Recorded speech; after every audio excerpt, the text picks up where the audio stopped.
Satu hal yang Tuhan minta kepada kita di penghujung zaman ini, kita tidak lagi main-main dengan Tuhan. Kita tidak lagi main-main dengan kekristenan. Tuhan mengatakan, kalau mau panas, panaslah. Kalau mau semangat, semangatlah. Kalau mau sungguh-sungguh, sungguh-sungguhlah. Kalau mau komitmen, komitmen sungguh-sungguh. Jangan seperti tidak dingin, tidak panas. Yang kata orang, ya bahasa yang agak tidak enak dengar, panas, panas, tahi ayah. Ya, Tuhan tidak menghendaki kita demikian, tapi Tuhan menghendaki ada perubahan dalam diri kita, dalam seluruh aspek hidup kita. Kita diingatkan oleh Tuhan untuk benar-benar berbenah diri dalam kita hidup di penghujung zaman ini. Kita harus hidup sesuai dengan tuntunan Tuhan. Kita harus hidup sesuai dengan tuntunan firman Tuhan. Dan untuk menghidupkan firman Tuhan di dalam diri kita, tidak mungkin kita jalani dengan cara kita. Kita memerlukan seorang pendamping, kita memerlukan seorang penolong, kita memerlukan seorang mentor yang akan terus mengarahkan kita, yaitu Roh Kudus. Ya, Roh Kudus yang diutus oleh Tuhan, oleh Bapa, untuk mendampingi kita, mengarahkan kita, memberikan pengertian dan pemahaman kepada kita, bagaimana kita hidup sesuai dengan keinginan Tuhan. Sebab apa kita minta, dituntun, dimentori oleh Roh Kudus, hidup kekristenan kita pasti tidak akan maksimal, saudara. Untuk itulah hari ini saya akan membacakan kepada kita Filipi 4 ayat 20 sampai dengan ayat 27. Tetapi kamu bukan demikian, kamu telah belajar mengenal Kristus.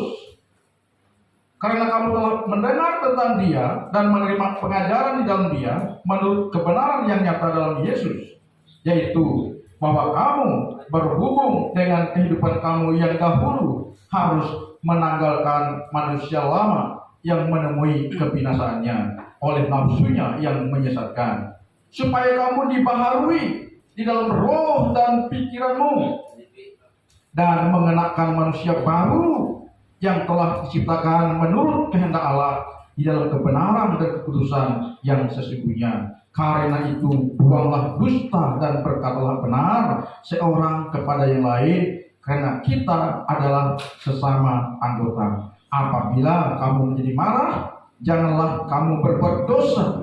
Janganlah matahari terbenam sebelum padam amarahmu, dan janganlah beri kesempatan kepada Yesus. Kekristenan adalah perubahan itu sendiri. Dengan kita bersedia memproklamirkan iman kita menjadi pengikut Kristus, maka kita harus mengupayakan diri kita berubah dalam segala hal. Karena firman Tuhan mengatakan di dalam 2 Korintus pasal 5 ayat 17 berkata, siapa yang ada di dalam Kristus, ia adalah ciptaan yang baru, yang lama berlalu dan yang baru datang.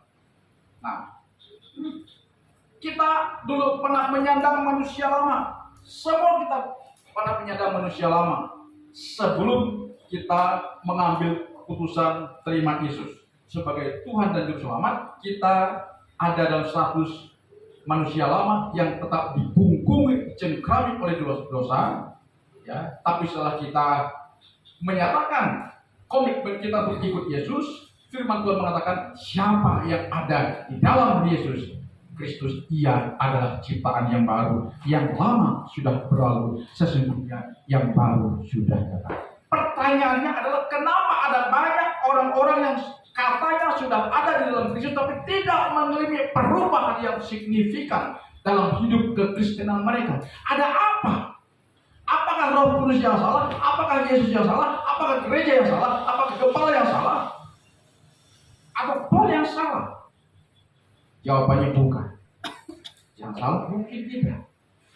Karena kita tidak mungkin mengalami pembaharuan dalam segala hal kalau kekristenan kita tidak bertumbuh dan kita menolak tuntunan arahan dari mentor kita yang diutus Bapa, yaitu Roh Kudus. Saya kaget lihat Pak Aban memposting di Facebook karakter yang dipenuhi Roh Kudus. Padahal saya sudah menyiapkan tema yang sedikit berbeda tapi mengarah ke sana. Ya.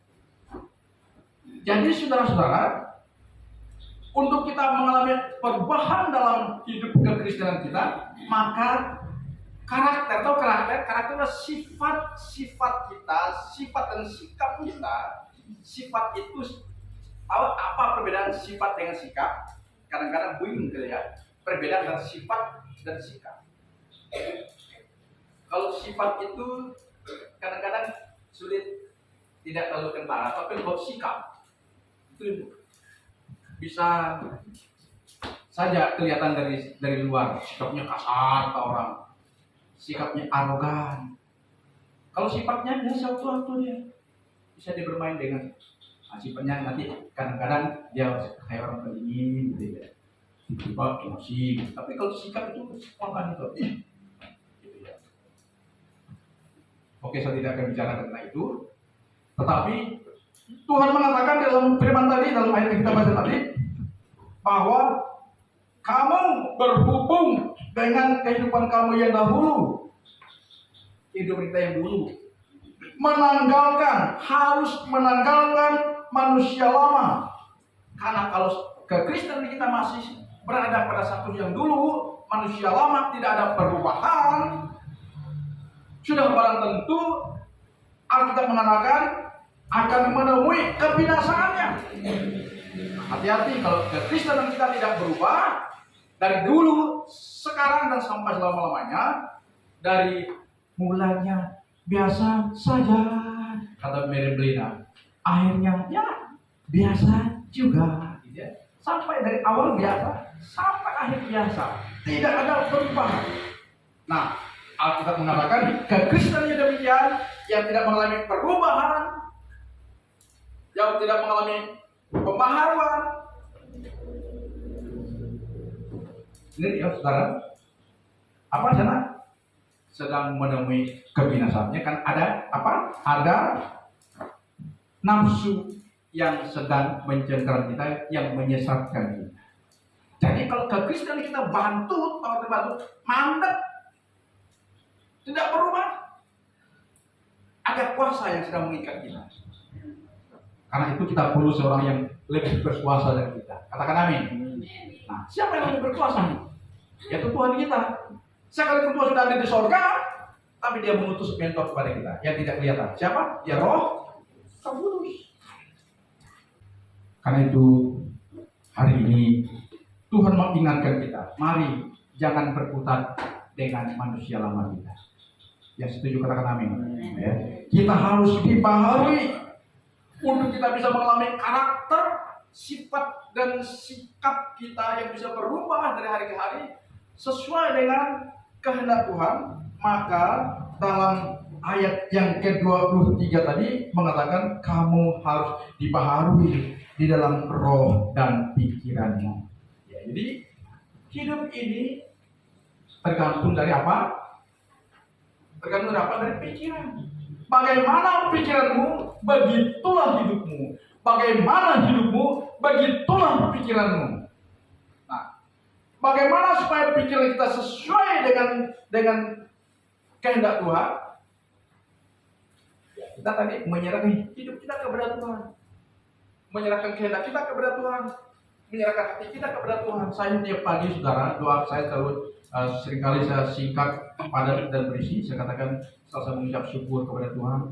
Satu hal yang tidak pernah alpa dalam doa saya. Tuhan, aku berserah kepadamu, menyerahkan seluruh keberadaan hidupku, hatiku, pikiranku, kehendakku ke dalam tangan Tuhan.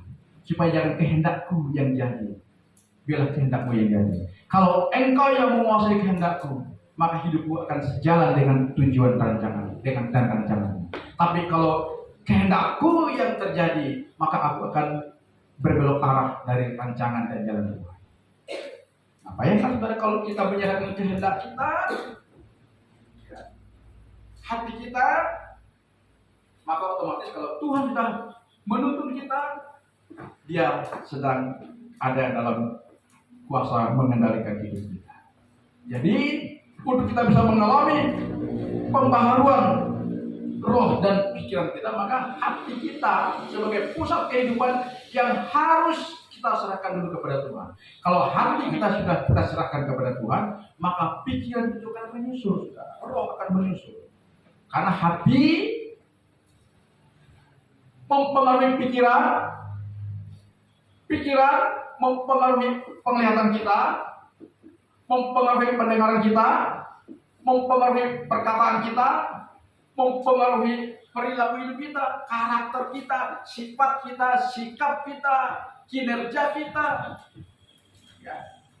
Dan juga bisa berdampak kepada hidup dan masa depan kita. Jadi bagaimana hidup kita itu bergantung daripada suasana pikiran kita. Katakan amin. Jika suasana hati dan pikiran kita sudah benar dalam pemandangan Tuhan, itulah yang disebut dengan keindahan dalam hidup ini. Katakan amin. Semua orang ingin mengalami dan menikmati keindahan dalam hidup, tapi kenyataannya 1001 dari 1000 orang paling 1 orang yang mungkin dapat menikmati keindahan hidup. Kenapa? Karena kita berjalan dengan cara kita sendiri. Hati kita masih dikuasai oleh dunia, oleh nafsu dunia. Jika hati kita sudah dikuasai oleh nafsu dunia, akan mempengaruhi pikiran kita. Kalau hati dan pikiran dikuasai, seluruh aspek hidup kita akan dikuasai oleh dunia. Sehingga paradigma kita, prinsip hidup kita, konsep hidup kita sudah tidak lagi mengikuti konsep keilahian, tapi kita sudah hidup dalam konsep dan prinsip dunia yang akan mengarahkan dan membawa kita kepada kebinasaan. Karena itu hari ini firman Tuhan mengingatkan kita, jika kita merindukan adanya perubahan karakter dalam diri kita. Orang yang sudah diubah karakternya bukan berarti orang itu tidak lagi bisa melakukan segala tindak kekeliruan dan kehilapan. Itu selalu ada. Misalnya, marah, boleh tidak marah? Ayo. Boleh tidak marah? Atau tidak boleh marah sama sekali? Boleh tidak marah? Saya katakan marah itu boleh untuk kebaikan. Amin. Kalau dia salah, spontan, langsung express, hei kamu salah. Ya kan, salah kamu nih, gini. Kan? Tapi kesalahan itu setelah kita tegur bahwa dia salah atau kita salah sendiri, ingat kalau karakter kita sudah dibaharui, kalau kita sudah menyalahkan orang lain dan kita juga terlibat dalam kesalahan atau marah, kan banyak orang yang kalau sudah marah, suami istri tidak teguran 1 hari, bahkan ada yang 1 minggu tidak teguran. Itu hanya itu marah yang membawa kepada dosa. Marah boleh, tapi apa kata firman Tuhan tadi? Kalau kamu marah, apa? Kita baca. Apabila kamu menjadi marah, janganlah kamu berbuat dosa. Bagaimana sih marah yang tidak berbuat dosa? Marah yang tidak berbuat dosa, tidak simpan dendam dalam hati kita. Amin. Tidak sampai mata air tenggelam, selesai perkara. Amin. Sekalipun sakit, aku tadi istriku mengecewakan aku, tidak sesuai dengan harapanku atau suami itu, rasanya marah, tapi harus selesai sebelum matahari terbenam supaya tidak dibawa ke tempat tidur. Kalau marah sudah masuk ke ranah privat, sirna semua ketenangan, sirna semua kedamaian, sirna semua kenikmatan, sirna semua kepuasan dalam hidup. Karena itu firman Tuhan mengatakan, marah jangan disimpan lama-lama, harus diselesaikan. Jangan sampai dibawa tidur. Harus sebelum tidur, sebelum matahari terbenam, selesai masalah. Maka marah kita dikatakan marah yang tidak mendatangkan dosa. Atau ya. Ada di antara kita kalau marah mulai tidak bertegur sapa. Bahaya saudara. Suami istri tidak tegur sapa, jangankan sampai 3 hari 4 hari, 1 hari pun gimana suasana rumah tangga ya? Gimana mau makan? Sama makan. Diam-diam makan. Masak sendiri, ya. Belanja sendiri. Suami istri, nah itu sudah merasakan gimana hidup itu menjadi tidak nyaman. Karena itu hari ini marilah kita mau memberi diri kita untuk dibaharui kekristenan kita. Amin. Jangan lagi kita dikungkumi oleh dosa-dosa dunia ini. Ya, ini tentang sikap marah tadi atau perbuatan marah. Apalagi di sana, jika ada orang suka berkata bohong, nah, hati-hati juga. Ya, dusta itu kadang-kadang tanpa kita sadari kita sendiri berbohong dan dusta. Ya. Saya pernah ngurus paspor beberapa bapak ibu yang sesuai ini, namanya belepotan. Waktu itu saya datang ke kantor imigrasi, ajukan berkas, lalu Pak nanti ini datanya ini mana akte lahirnya asli? Oh lupa kali, nantilah kasih bawa saya. Kemudian setelah pulang dari Sanggau, saya laporkan kepada orang yang tadi pesan kepada kita paspor. Pak, akte lahirnya ada. Saya bilang nanti Bapak diminta ketika wawancara diminta menjelaskan tentang kenapa namanya belepotan. Bapak kena tua, saya bilang, pandai-pandai Bapak jawab, saya tidak mau membimbang saya salah, saya berbohong, saya bilang, ya kan? Tidak mau saya mementori dia, Bapak ucapkan gini-gini, padahal tidak dosa kan? Jadi saya bilang, pandai-pandai Bapak jawab ya, bilang aja Bapak gimana? Pokoknya saya tidak mau bilang gini-gini nanti dosa. Akhirnya lolos sudah. Dulu yang ada di Simpang Karakas itu sudah tinggal ya. Itu saya bantu berpaspor juga. Itu salah satu cara saya untuk menghindari dari kata dusta tadi. Ya, karena bila kita sudah berkata salah, kita pelecok ngomong, ternyata aku tadi tidak bohong. Saya pernah merasakan, aku tadi tidak bohong. Dalam perjalanan, akhirnya dalam perjalanan pakai sepeda motor saya, Tuhan aku sudah salah, mohon ampun Tuhan. Aku tadi berkata salah, tidak sesuai. Mohon ampun sama Tuhan, kalau kita mohon ampun sama Tuhan, selesai, damai lagi hati kita. Jangan disimpan dosa itu. Katakan amin. Haleluya. Ya, jadi yang terakhir jangan beri kesempatan kepada iblis. Ya, iblis itu memanfaatkan kelemahan kita. Ya. Kalau kita lemah dari sisi pergaulan, ya, seringkali di sana iblis masuk. Lemah dalam hal keuangan, iblis masuk ke sana dari sana. Ya. Kenapa orang banyak korupsi? Karena lemah dari sisi keuangan. Hati-hati. Ya. Jadi jangan kasih kesempatan pada iblis. Seringkali iblis itu mengatakan kalau orang misalnya membunuh, katanya itu karena kuasa iblis.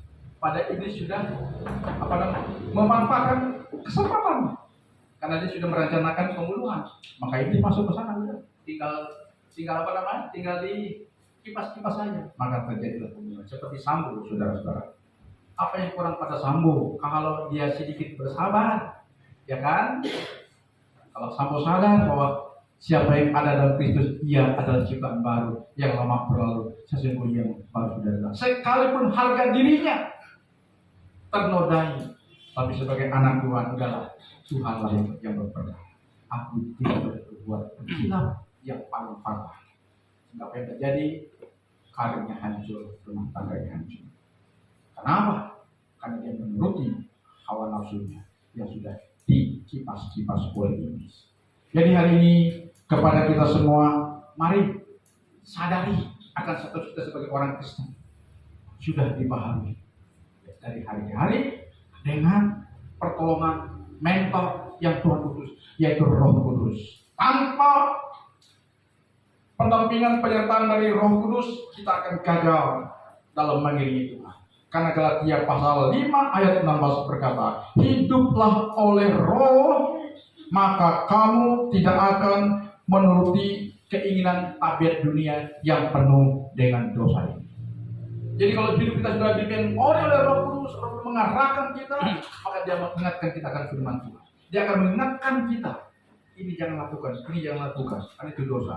Nah, itulah yang kita kenal dengan nama Immanuel. Immanuel itu bukan berarti Tuhan dalam bentuk fisik menyertai kita, tapi Tuhan mengutus mentornya, itu Roh Kudus yang menyertai kita.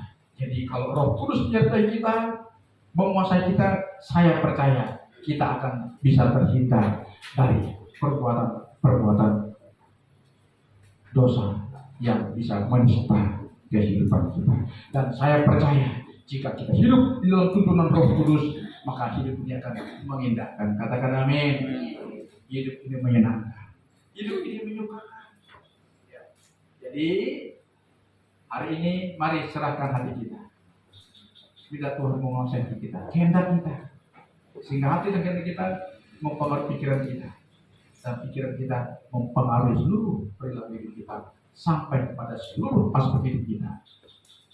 Bila itu sudah Tuhan yang kuasai, niscaya kita akan sedang dituntun oleh Tuhan untuk menikmati keindahan kekuasaan dalam hidup. Maka kita akan mampu berkata, aku orang yang paling berbahagia di dunia. Seperti malaikat berkata kepada Maria yang dalam Lukas pasal 1, bahwa semua bangsa akan menyebut aku berbahagia. Karena apa? Karena dia hidup di dalam perkenanan Tuhan. Jika hidup kita sudah dalam perkenanan Tuhan, maka kebahagiaan pasti akan menjadi milik kita. Katakan amin. Haleluya. Tuhan memberkati kita. Terima kasih untuk firman-Mu hari ini.